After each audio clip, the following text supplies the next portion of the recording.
Hi, this is James from Warrior MartialArt Supply. Here today we're talking about another product add-on.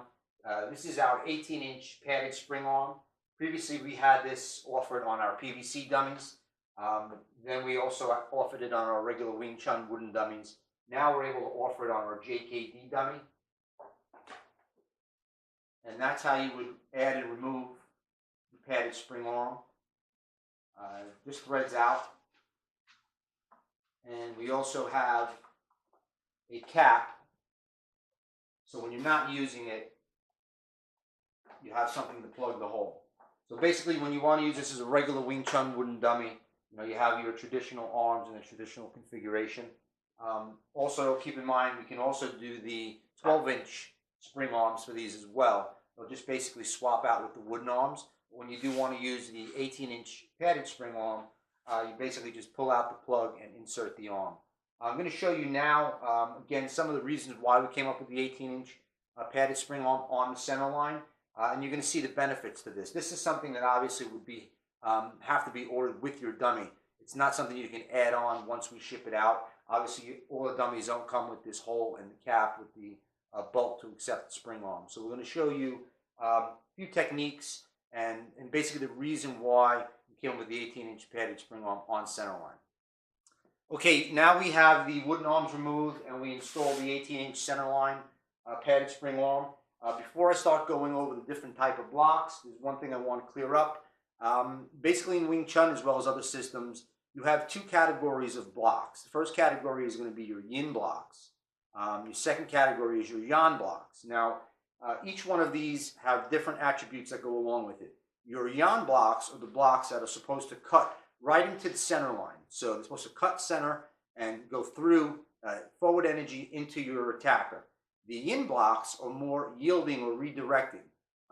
Those are the blocks where you don't finish on center line. You finish in basically the upper position of the angled arms when you have the wooden arms in place. Those are the finishing points of most, if not all, of your yin blocks. So some of the issues that I've come across in training on a wooden dummy is that when you finish your yang blocks, and you're going to see in a minute, in those positions of the traditional wooden dummy arms, you're not in the proper structure, you're not in the proper position as far as the yin and yang energy. So this padded spring arm basically has the ability for you to, you no longer have to imagine a strike coming on center line, and say, let's, for example, Tan Sao, you would finish with, say, like a Tan Da. You now don't have to imagine the strike on center line. You actually have the padded spring arm on center line, and you finish, if you notice, in the position where those wooden dummy arms would be.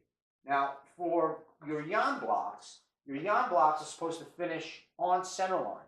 So examples of your yang blocks are your Pak Sao, your Jam Sao, Bu Sao, Bong Sao. These are all yang blocks. Now, Bong Sao, I've seen other systems also use Bong Sao as a yin block. And again, there's nothing wrong with that. Every system has their own reasons for doing things certain ways. I'm not knocking any of it. But in our system, I train in CRCA Wing Chun. Our Bong Saos are strictly yang blocks. So yang blocks are supposed to give forward energy, and it's supposed to go directly on center line. So, for example, since we're on Bong Sao, if you had the wooden dummy arms would be in this position, you would have to finish out to the outside. Now, if you're using Bong Sao as a yin block, that's perfectly fine. That's where you should finish. But if you're in a system like mine where we use it as yang, you're not finishing in the proper position on those angled arms. So, for example, Bong Sao for us, we do same side bong. So we don't do cross arm bong as well. So if he's punching with a right, I would be stopping it with my left Bong Sao. I can now Bong Sao straight in, and you can see the forward energy. And the arm flexes and deflects, which is the way it's going to happen with a real punch. The second nice thing about that is for bridging. Okay, for bridging, we know is when you make contact with your bridge, which is your forearm. You're going to make contact with your attacker's bridge, whether it's via Mun Sao, whether you give him something and you want him to block and you create the bridge that way, or he throws a punch and he attacks and you make the bridge in that manner. Either way, it's considered bridging. The other nice thing about this is for the distance, the proper distance of bridging, when you have a 12-inch wooden dummy arm, for example, put this one back. if I was to bridge and make contact with this arm is only 12 inches, okay? We know that for certain blocks on these wooden arms, you know, again, you have a limitation with the wooden dummy, so you have to make do. Certain blocks, when you say, I see people pox-sow, they pox-sow the wooden dummy on here, okay? Now, technically, you're not in the right position for POC. POC is supposed to be on center line. That's a yan block. So you're finishing in the position of yin.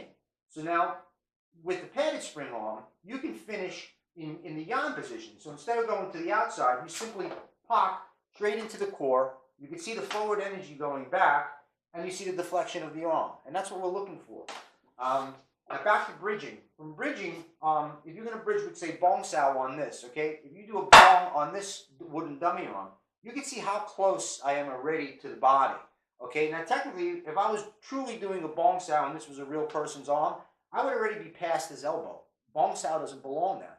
Bong sao belongs, between the, say, somewhere halfway between the elbow and the wrist, probably closer to the elbow, but on this side of the elbow, not above the elbow in the bicep. There's not many blocks that we do that where we land on the bicep, except for like a gum sao, where you're doing a pressing motion.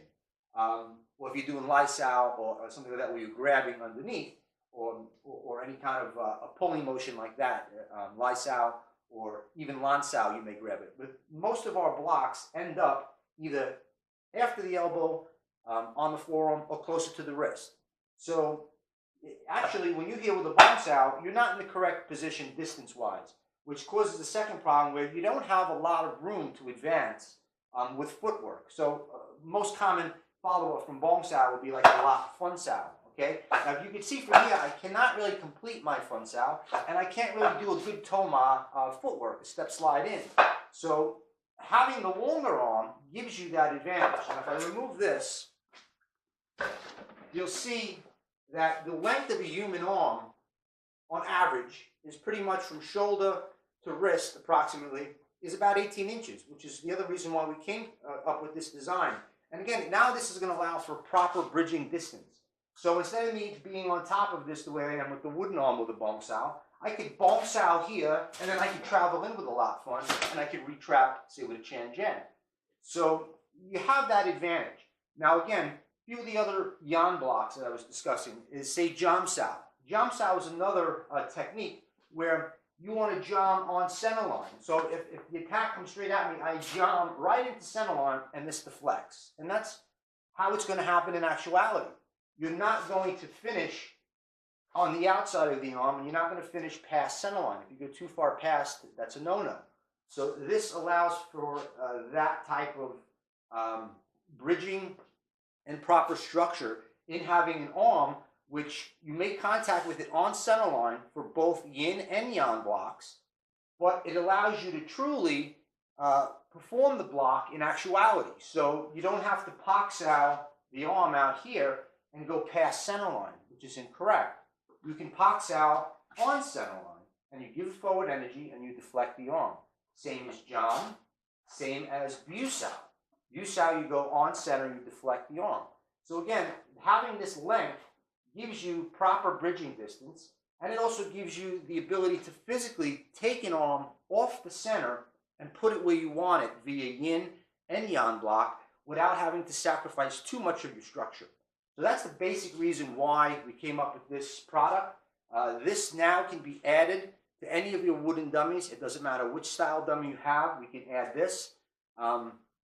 And we also, of course, have these small 12-inch spring arms, which would just go directly in. Those could be ordered at any time.